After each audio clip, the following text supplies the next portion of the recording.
Hello everyone, Gary Raze with Eugene Spotlight, and I'm here with Genevara at the Shed Institute. So we're going to invite you to come on in and see what an incredible scenario, the sets that they're building right now, because tonight's opening night for Sweet Charity. Come on in.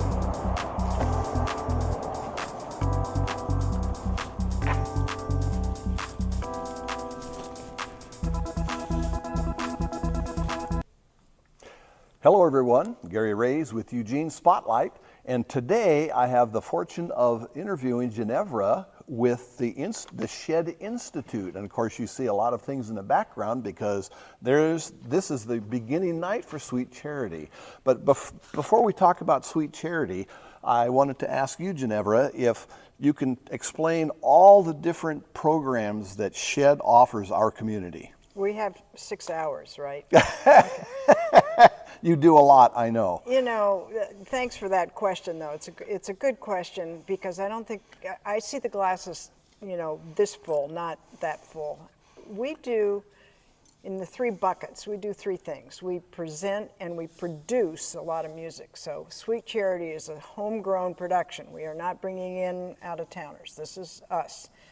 We do bring in out-of-towners, so we've got Wynton Marsalis coming up, and we want to be able to give that diversity of music to the community that you'd have to go travel somewhere else to go see those big names sometimes.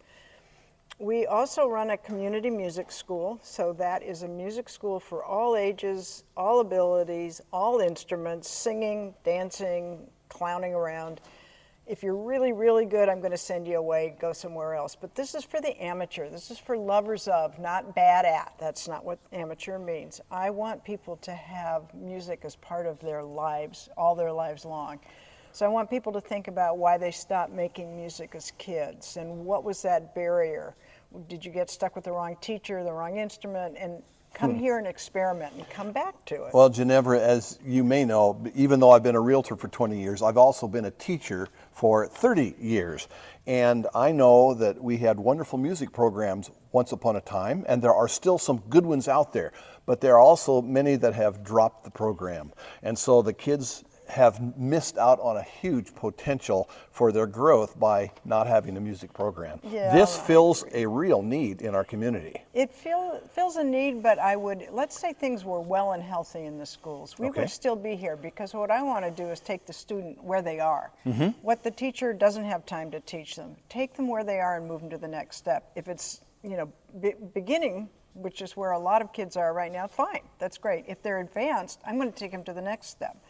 So we like to start with the student and we start with the audience member. What are you interested in learning? What are you interested in hearing more about? So I've been asked as a teacher to replace programs in schools, and that we're doing so much for the community that way. There's, what, 15,000 students out there. We can't do it all. But you do vocal and you do instrumental. Right.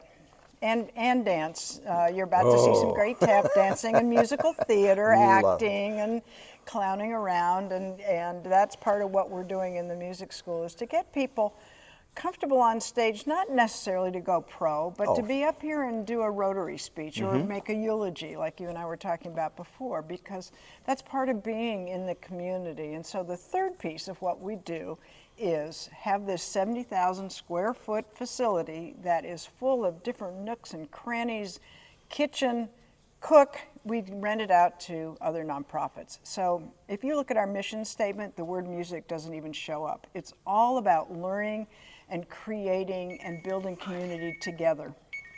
Well, the thing that I've been so impressed with is how much you offer for the community. Now we have the Holt Center, and we have some outdoor venues as well.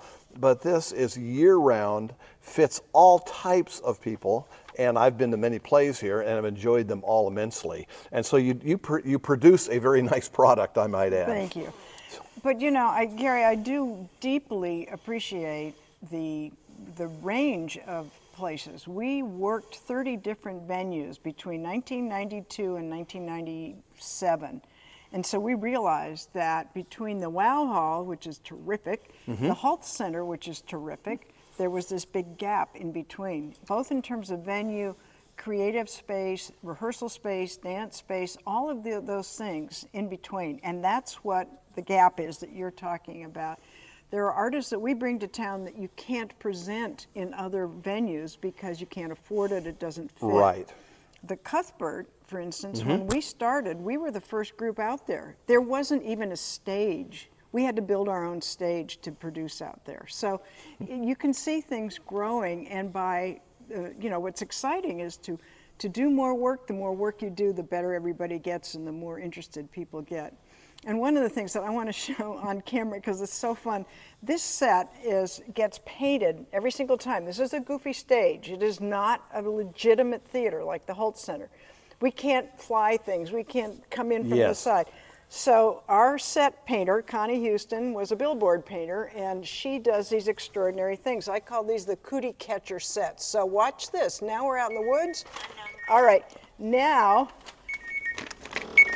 we're in the Fandango Club. If I spin this thing around, we're going to be out in the back alley or the, you know, whatever.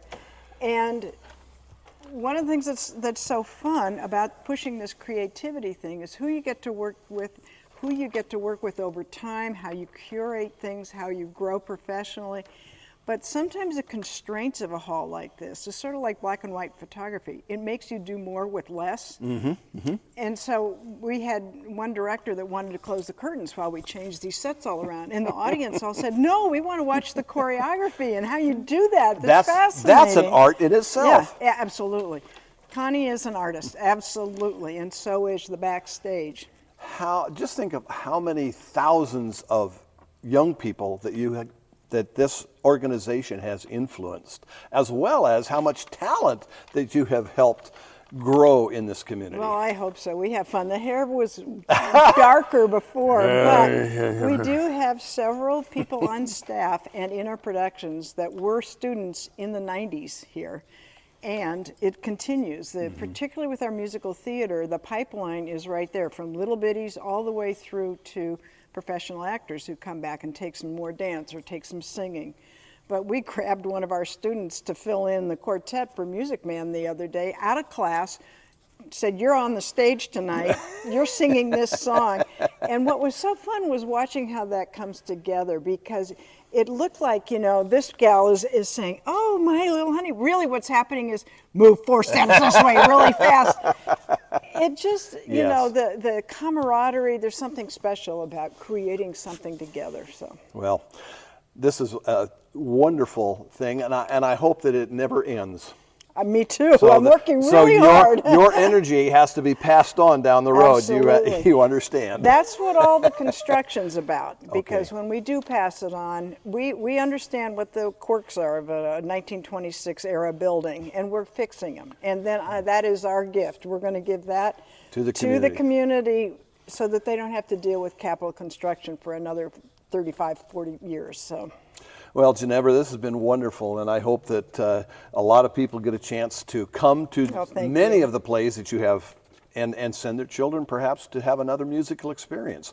But tonight is the opening night for Sweet Charity with one of our former students in the lead, Linnea Berry. Linnea Berry. Linnea Berry, she was in my homeroom when I was a middle school teacher, so that's how old I am. No, that's how homegrown we are. There we go. Okay, thank you so much. Thank you, I appreciate it. Take care.